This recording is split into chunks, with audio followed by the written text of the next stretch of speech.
In Odisha, even as flood-hit people are struggling to recover from the extensive damage caused by the recent floods, another spell of heavy rain is threatening to compound their woes. More from our correspondent.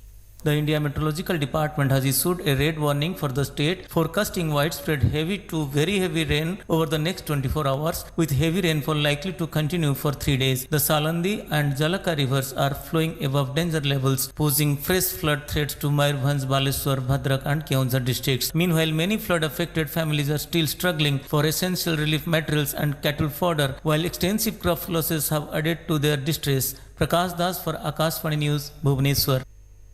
India's market regulator, SEBI, has said in its annual reports that the capital markets remained resilient during the financial year 2025-26 despite global uncertainties.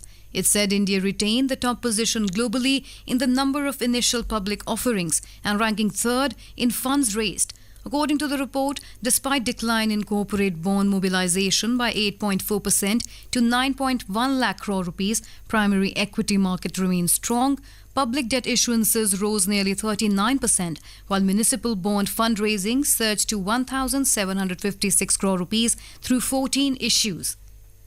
On to sports. At the Asian Youth and Junior Weightlifting Championships in Tashkent, India's Titli Maji clinched a silver medal in the women's 45 kg category, marking an impressive start for the country. She secured the medal with a total lift of 145 kg, comprising 65 kg in the snatch and 80 kg in the clean and jerk. In Korea Masters Badminton, Indian shuttlers Rakshita Ramraj and Ashmita Chaliha have entered the women's singles semi-finals at Asan. And now, before we end the bulletin, the headlines once again.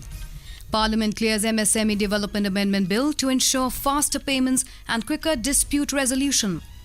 External Affairs Minister Dr. S. Jaishankar says relations with Pakistan can only move ahead in an environment free of terror, hostility and violence.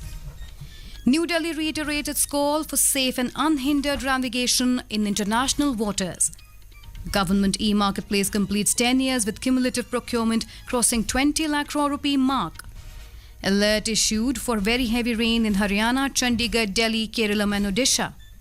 And in Asian Youth and Junior Weightlifting Championships, Titli Maji clinches silver medal in women's 45 kg category.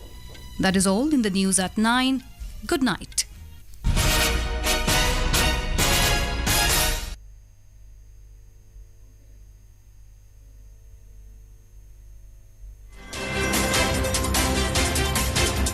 Spotlight.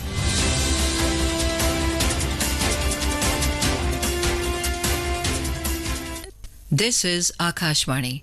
In the program Spotlight, now we bring you a discussion on India-Israel Special Strategic Partnership, deepening cooperation in a changing geopolitical landscape. The participants are Anil Wadhwa, former ambassador, and Gaura Dhawanlal, anchor. Hello and welcome to our program. Prime Minister Narendra Modi and Israeli Prime Minister Benjamin Netanyahu held a telephonic review reaffirming their commitment to the partnership between India and Israel and discussing regional security and trade updates in West Asia. Today, our conversation in Spotlight will be on India-Israel Special Strategic Partnership.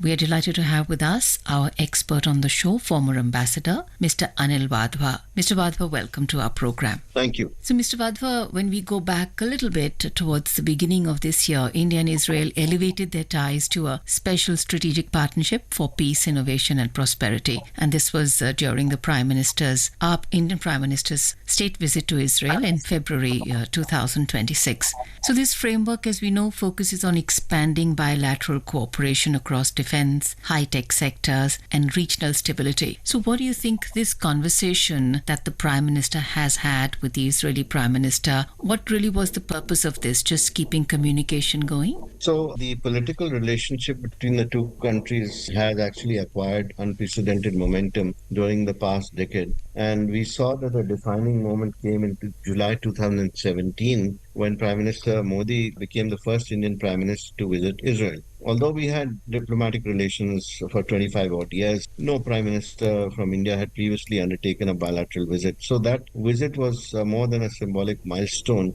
because it reflected India's confidence in pursuing an independent relationship with Israel while remaining fully committed to its long-standing support for Palestine. Since then, we've seen that there's a certain amount of warmth displayed during the visits of the two prime ministers to each other. And throughout these visits, we've seen the two leaders together visiting innovation centers, agricultural products, water conservation facilities, etc. And of course, history demonstrates that when leaders develop mutual confidence, the bilateral relationship often accelerates. So there is a certain amount of personal rapport between the two prime ministers.